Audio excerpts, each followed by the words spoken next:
मंगल भवन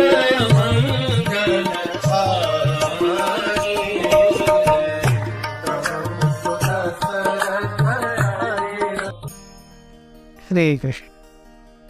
विराध या तुम्बुरु नाम के यक्ष, जिनको अभी अभी राम के हाथों पूरी तरह से सुयोग्य स्थान मिला था, उनके डायरेक्शंस के को लेकर के राम, लक्ष्मण और सीता ये शरभंग ऋषि के आश्रम की ओर चले। लगभग 1.5 योजन 12 मील यानी लगभग 18 किलोमीटर का रास्ता।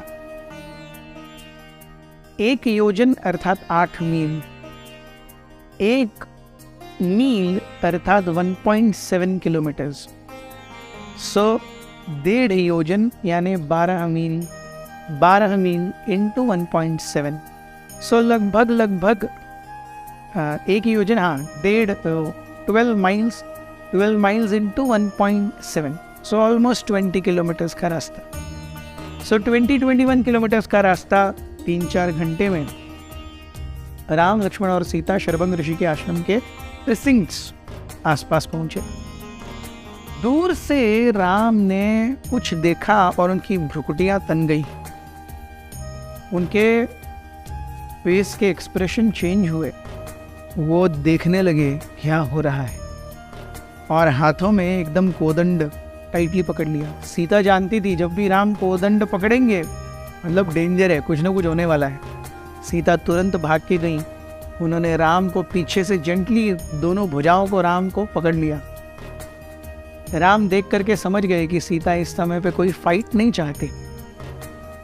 धीरे धीरे करके क्या था वो दृश्य जिसको देख करके राम ने अपने हाथों में कोदंड रख दिया था?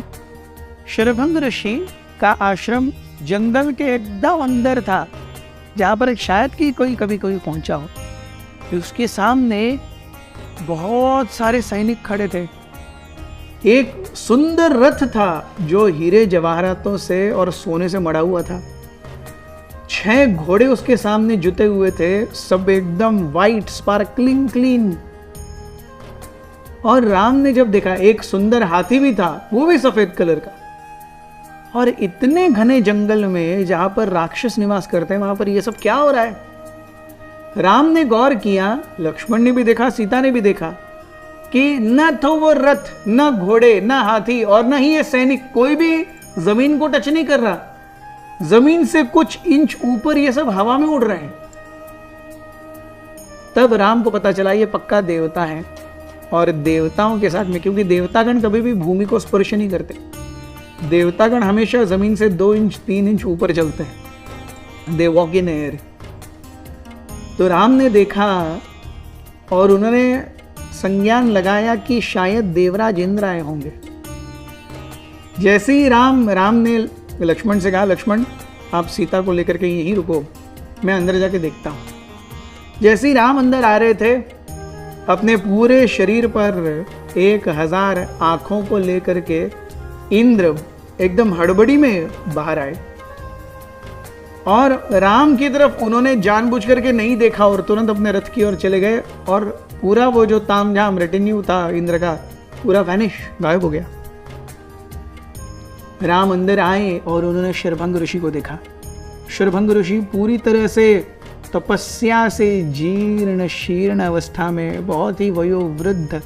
उनके शरीर में प्रायः हड्डियां छोड़ रही और कुछ नहीं था, लेकिन शरीर से ऐसी ऊर्जा, ऐसी कांति, ऐसा तेज निकल रहा था जिससे उनकी तपस्या का बल पता चल रहा था।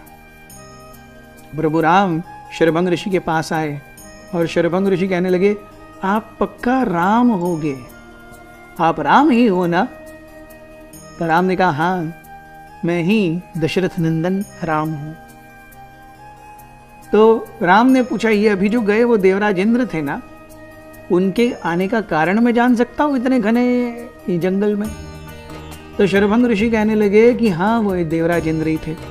वो आए थे मुझे अपनी तपस्याओं के बल का या तपस्याओं के बदले में इस जगत का सबसे उच्चतम स्थान ब्रह्मलोक देने के लिए।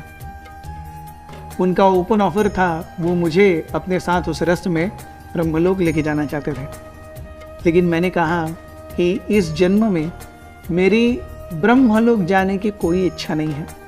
मैं ऐसा पद प्राप्त करना चाहता हूं कि जब पूरी सृष्टि भी नष्ट हो जाए तो मेरा जो पद है, मैं जहां पे जाऊं, वो कभी नष्ट न हो।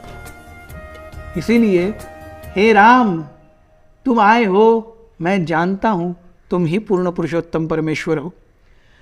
मेरे पास जो एक ही चीज है, मेरी तपस्याओं का बल, वो मैं आज तुम्हें अर्पण करता हूं। राम सीरियस हो गए, कहने लगे आप साधु हैं, आप गुरु हैं, लेकिन मैं क्षत्रिय हूं और क्षत्रिय को किसी भी चीज को चैरिटी में एक्सेप्ट नहीं करना चाहिए। आपकी तपस्याएं आपके पास रखिए, मैं अपनी तपस्याओं के बल को अपने जीवन में अपने बल पर हासिल करूंगा। जब राम ने ये कहा तब शरभंग ऋषि समझ गए। शरभंग ऋषि समझ गए कि राम ने उनके अंदर जो छोटा सा, क्या कहते हैं, that instinct of pride, little pride that Sharabhanga Rishi had, that I have something, उसको राम भाप गए थे। जैसे राम ने कहा, first time Sharabhanga Rishi realised that a donor becomes a donor only when the donation is accepted. Otherwise, one doesn't become a donor. So, जब एक दाता है तो कोई लेने वाला है तभी तो वो दाता है, कोई ले ही नहीं रहा तो काहे का दाता है।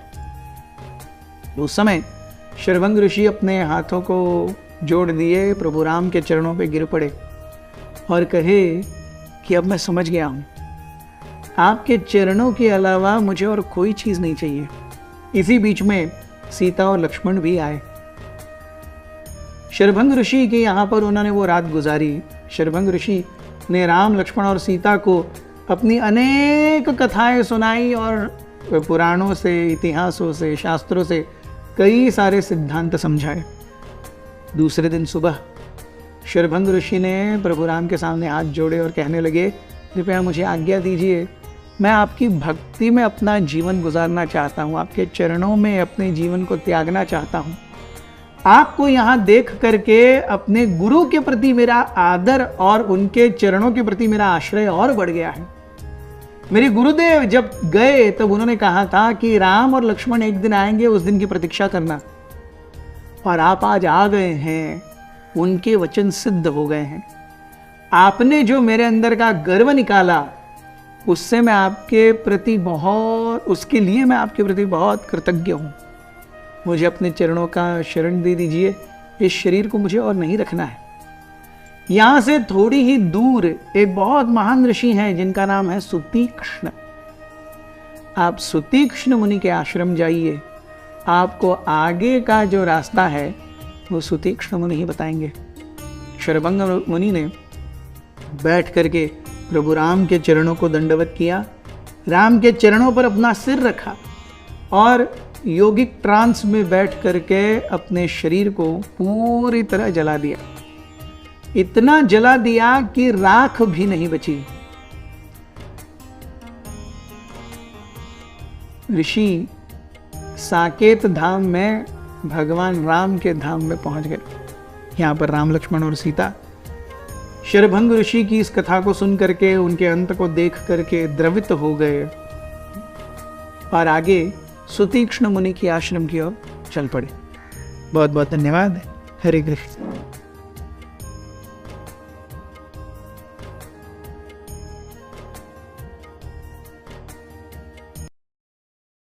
हमारे साथ श्री रघुनाथ तो किस बात की चिंता, हमारे साथ श्री रघुनाथ तो किस बात की चिंता, शरण में रख दिया जब माथ तो किस बात की चिंता, शरण में रख दिया जब माथ तो